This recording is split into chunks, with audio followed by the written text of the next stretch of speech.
Olá pessoal, boa noite, tudo bem com vocês? Meu nome é Mariane Guilherme Perim, eu sou filósofa, historiadora e educadora ambiental e hoje eu tô gravando esse vídeo e tô relacionando nele, um filósofo chamado Diógenes de Sinope com essa pandemia que tá ocorrendo agora causada pelo coronavírus. Quem conhece um pouco de filosofia ou os estudantes de filosofia, quando fala de Diógenes de Sinope, já deve ficar falando, meu Deus, aí vem bomba, né? Mas é uma bomba de consciência, né? Uma bomba no bom sentido, é uma bomba de verdade. Então, o filósofo Diógenes de Sinope, ele é um filósofo chamado de filósofo cínico, tá? Mas essa palavra cínico hoje tem uma conotação, além de desagradável, tem uma conotação bastante negativa. E de fato, ser cínico, né, no palavreado dos dias atuais é uma coisa muito ruim, né? Mas essa palavra cínico no mundo grego antigo, ela tinha outra conotação, tá? Ser cínico no mundo antigo era uma coisa desagradável, mas era tão desagradável quanto você pode ser desagradável por ser sincero. Eu não digo demais, mas por ser muito sincero, por falar a verdade, porque a verdade incomoda, né? A verdade, ela. Uma verdade cínica, eu diria assim, que ela é como uma. Ela é ácida, mas ela é ácida como um ácido que derrete o véu de Maia. Eu pensei nessa figura, assim, né? E, ou seja, o véu das ilusões, né? O véu de Maia faz parte de uma figura que eles usam no hinduísmo para falar sobre as ilusões, né? Então, a filosofia cínica, eu acho que ela seria como um ácido, assim, da verdade que derrete o véu de Maia. em muitas ocasiões. Tá, e então o que tem a ver um filósofo cínico, né, do mundo antigo com de tempos antes de Cristo ainda, com uma pandemia da modernidade, né? O Diógenes, né, é um filósofo que ele nos convida a pensarmos, né, nos vermos como cidadãos do mundo, né?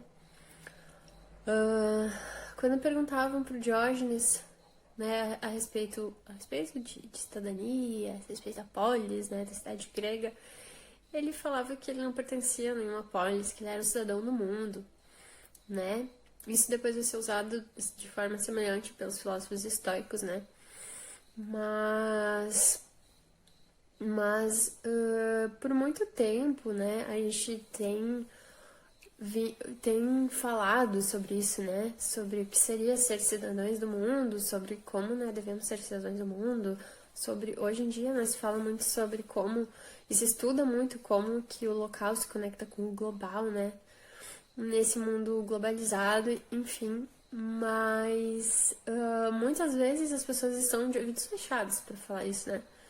Quando a gente fala das relações ecológicas e das relações com o meio ambiente, como uma coisa que você faz aqui pode afetar muito distante, né? Isso não é que parece mentira, mas é que as pessoas muitas vezes não estão abertas para ouvir isso, né? Para conseguir internalizar isso, né? Sobretudo em relação ao meio ambiente, né?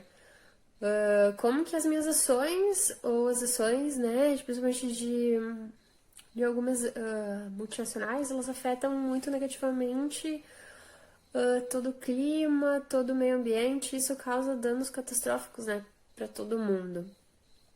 Eu falo aqui de agrotóxicos, eu falo aqui de emissões de outros poluentes, enfim, mas aí no momento de pandemia, quando você tem um vírus, né, tão pequeno que ataca a todos, né, sem distinção de cor, de gênero, de classe social, acho que esse é o momento em que as pessoas estão mais propícias, assim, e entenderam de uma forma, apesar de uma forma dolorosa, entenderam que a pandemia nos faz pensar, né? Ela é um artifício, artifício não, porque ela é uma coisa natural, mas enfim, ela é um evento negativo, assim, mas ela, através desse evento negativo, né, talvez ela possa trazer essa, essa, essa visão de que somos cidadãos do mundo e de que estamos todos interconectados, né?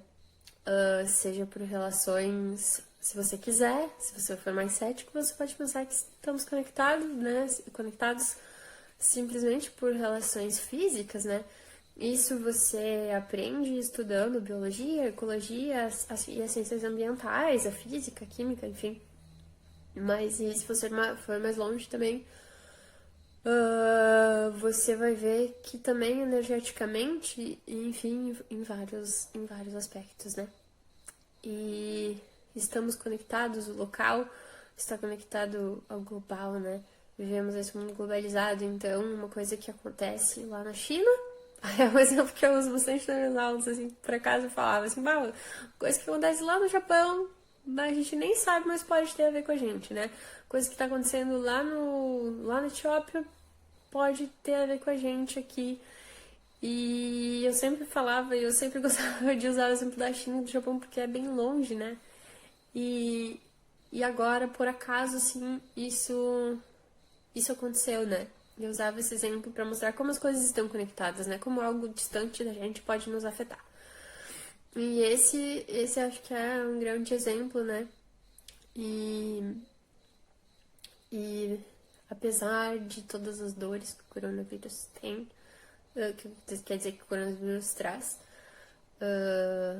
e das medidas sérias que a gente tem que tomar, né? De ficar em casa, desse isolamento, e que a gente precisa fazer. Espero que, né, quanto menos pessoas forem infectadas, melhor. Mas apesar de ter esse todo esse lado negativo, né, toda situação, seja negativa ou positiva, ela nos traz aprendizados. Então, o coronavírus acaba sendo uma oportunidade para a gente nos vermos, né, nos enxergarmos como esses cidadãos do mundo, né, de um mundo que mesmo que não tivesse essa facilidade de você pegar um avião, né, de algumas horas você vir, sei lá, da Inglaterra para o Brasil, mesmo que não tivesse essa facilidade, assim, trazida pela tecnologia, o mundo ambiental, né, o mundo biológico, o mundo físico, químico, ele é totalmente conectado, né? E como eu disse, para quem quer ir mais longe, o energético também, né? O espiritual também.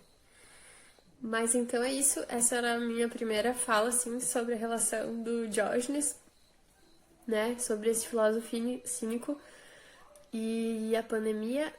E terá, na sequência, um outro vídeo sobre o Diógenes, filosofia cínica e a pandemia do coronavírus.